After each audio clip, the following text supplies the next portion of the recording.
Pamela Riley Abear, and I've lived in Stamford all my life.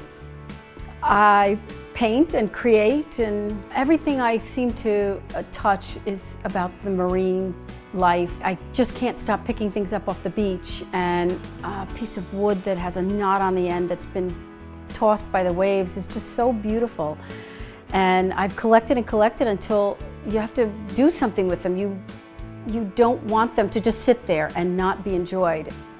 I saw a marlin down in Florida, and I thought, wow, I could do that out of shells. And I just started cutting wood down in the cellar and putting it together in a design so that I could use the shells that I had thought about for using in certain areas, making structural pieces of wood that would enhance the shape of the fish. And I'm just having a good time with them. They are just so much fun. I find that I never run out of subjects to think about and to create in the near future, and they're always backlogged in my head. I just heard of another fish this morning that I have to do, so I have to look it up and find its colors and find the shells that would work with it and see how big I want to make it. I'm in the dock shop, which is fantastic, and it's so apropos for my work.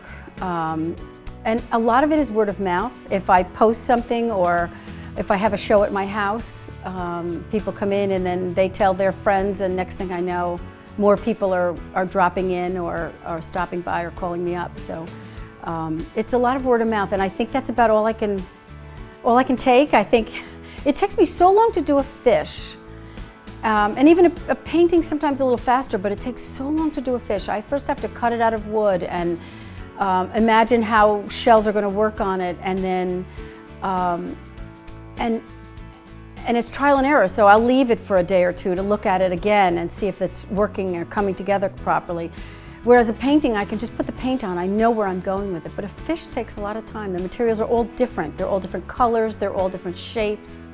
It's just too labor intensive and too, there's sanding involved, there's angling the fins down, on the wooden portion so that you don't see the whole side of the wood. It's not, I round the fish forward as we see it, but then I angle the fin backwards so that you don't see the wooden portion of it. And then I paint them or stain them so that you don't see any of the natural wood behind it. What you really want to see is the shells creating the entire fish. So it's a lot of work. And sometimes it's hand carving or hand sanding and hand filing to get into little areas. So there's such a long process that you wonder why you would do another one. But I think it's the shells that are in the bags, to tell you the truth, that say they're too beautiful to sit in a bag. They should be out there. They should be shown and be on something. And I can't just put shells in a bowl. You have to go farther with that. So I think that's the shells themselves. I have beautiful things at home, just beautiful shells that I haven't even seen on the market. Some of them I bought from an estate sale that I've not seen in 50 years, that have not seen the daylight for 50 years either. So I can't wait to put them on something. So maybe a tuna, maybe I don't know, another mahi-mahi or another marlin maybe, I don't know.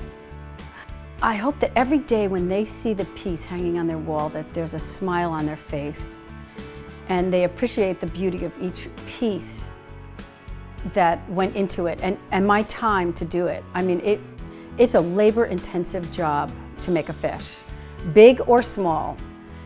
And I hope that it brings a smile to their face every day. I think that's all that an artist can hope for, is that you look at it and you appreciate how beautiful it is.